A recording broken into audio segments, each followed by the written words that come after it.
ایک شخص جنگل میں لکڑیاں کاٹنے جایا کرتا تھا تو شیر سے دوستی ہو گئی، یعنی ڈائریکٹ بادشاہ سے دوستی ہو گئی، اور بادشاہ بھی وہ جو جنگل کا بادشاہ ہے، جنگل کے بادشاہ سے دوستی ہو گئی۔ اب وہ لکڑہارا غریب آدمی تھا، لکڑیاں تو کاٹنی ہوتی تھیں۔ جنگل کا بادشاہ اعلان کر دیتا جانوروں کو کہ میرا دوست آیا، ایک تو کوئی تنگ نہ کرے، اور دوسرا یہ کہ سب لوگ مل کے اس کے ساتھ تعاون کریں۔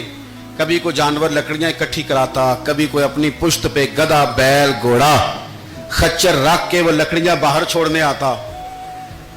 تو اب اس کی بڑی دھوم مچ گئی جنگل کے اندر۔ لکڑہارا مزدور تھا، وہ بادشاہ سے دوستی کر کے بادشاہ ہی بن گیا۔ وہ گھر آ کے نا بیوی کو اکثر بتاتا کہ میرا ایک دوست ہے، میں جاتا ہوں تو ساری پہلے ہی مخلوق کھڑی ہوتی ہے میرے استقبال کے لیے۔ دوستی جو بڑے سے ہو گئی ہے۔ بنا ہے شاہ کا مصاحب تو پھر ہے اتراتا، وگرنہ شہر میں غالب کی آبرو کیا ہے۔ ہمیں تو پوچھتا ہی کوئی نہیں، یہ تو بنا ہے شاہ کا مصاحب تو پھر ہے اتراتا، وگرنہ شہر میں غالب کی آبرو کیا ہے۔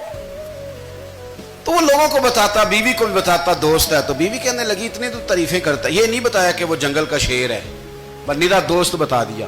بیوی کہنے لگ گئی کہ تو اتنا جو اس کا ذکر کرتا ہے تو کسی دن بلا نا، بلا کسی دن تاکہ اس کی دعوت کریں۔ اب اس نے پھر نہ اس کو پردے میں رکھا، کیا کہتے ہیں آج کل، سرپرائز دینا ہے، مگر سرپرائز دینا ہے جی، پردے میں رکھا کہ وہ شیر ہے۔ تو وہ بلا لیا گھر۔ اب اس کے لیے کچا گوشت، ظاہر ہے شیر نے کچا گوشت کھانا تھا۔ وہ کہنے لگی پکانا کس طرح کا ہے؟ وہ کہنے لگا جب وہ آئے گا پھر بتاؤں گا۔ اب وہ کچا گوشت 2-3 بکرے ذبح کر کے ڈال دیے۔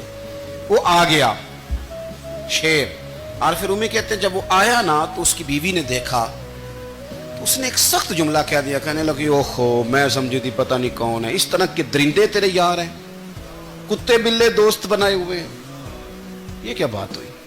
خیر وہ شیر نے سن لیا، گوشت کھایا، وہ چلا گیا۔ اگلے دن لکڑہارا لکڑیاں کاٹنے گیا تو شیر نے ملاقات کرتے ہی لکڑہارے سے کہا کہ یہ نا کلاڑی اٹھا اور میری پشت پہ نا ایک زخم کر دے۔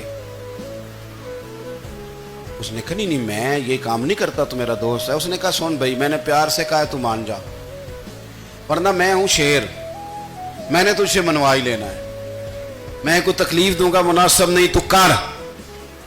اس نے کلاڑی اٹھائی اور اس کی پشت پہ ایک زور سے زخم لگا دیا، خون بہنے لگا۔ اس نے کہا تو نے آج کے بعد آنا ہے، لکڑیاں کاٹنی ہے، تجھے کوئی کچھ نہیں کہے گا۔